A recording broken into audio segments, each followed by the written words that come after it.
was unprovoked. But this is what Russian President Vladimir Putin unleashed on Ukraine as the sun came up this morning. A missile striking an industrial park in western Ukraine. A helicopter assault on an airport outside of Kiev. Close, intense fighting. And there are civilian casualties. Local officials say this apartment building was struck in eastern Ukraine. Heartbreaking images of people, bloodied, staggering out of their homes. And this is what remains of another family's apartment. A baby stroller among the debris. We traveled to this Ukrainian military installation near the eastern port city of Mariupol. This radar station took a direct hit. Russia is picking off Ukraine's military facilities one after another. But Ukrainian troops are fighting back. And Russia is also suffering losses here. Ukraine says it's destroyed some Russian tanks using American-supplied missiles, that this is a damaged Russian helicopter, and that it has captured some Russian soldiers.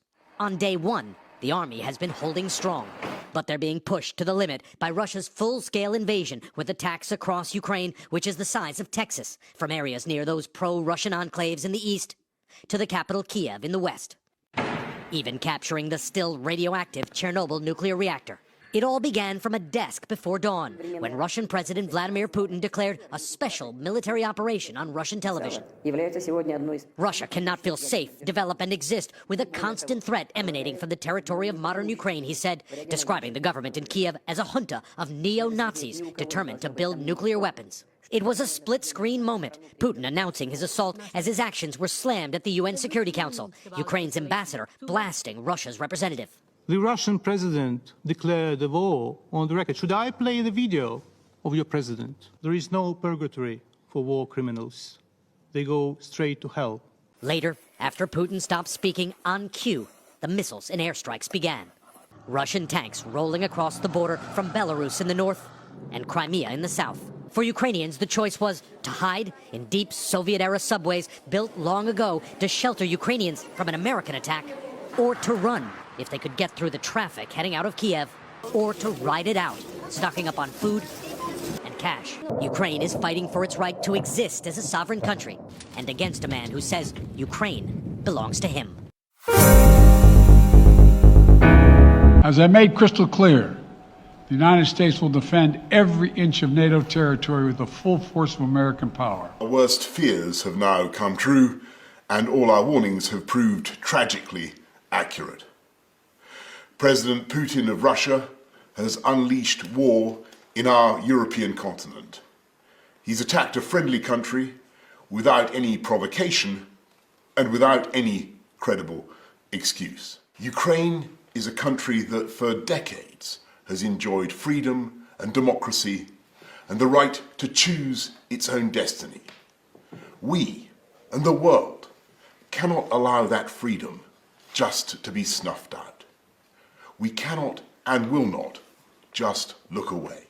L'Italia, l'Unione Europea e tutti gli alleati chiedono al presidente Putin di mettere fine immediatamente allo spargimento di sangue e di ritirare le proprie forze militari al di fuori dei confini internazionalmente riconosciuti dell'Ucraina in modo incondizionato. Con gli alleati della NATO ci stiamo coordinando per potenziare immediatamente le misure di sicurezza sul fianco est dell'alleanza e stiamo rafforzando il nostro già rilevante contributo allo spiegamento militare in tutti i paesi alleati più direttamente esposti. Les sanctions portées à la Russie seront à la hauteur de l'agression dont elle se rend coupable. Sur le plan militaire et économique, autant que dans le domaine de l'énergie, nous serons sans faiblesse. Nous appuierons l'Ukraine sans hésiter et nous prendrons toutes nos responsabilités pour protéger la souveraineté et la sécurité. The protection of civilians must be priority number one. International humanitarian and human rights law must be upheld. The decisions of the coming days will shape our world and directly affect the lives of millions upon millions of people. In line with the Charter, it's not too late to save this generation from the scourge of war. We need peace.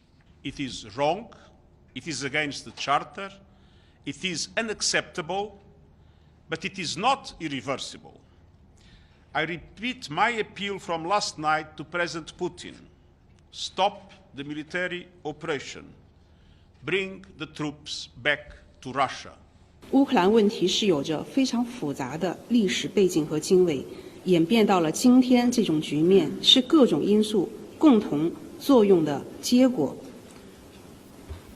我们注意到，今天俄罗斯国防部也有表态，称其武装力量不会对它城市实施导弹、航空和火炮的袭击。那么，我们中方密切关注当前最新事态的发展。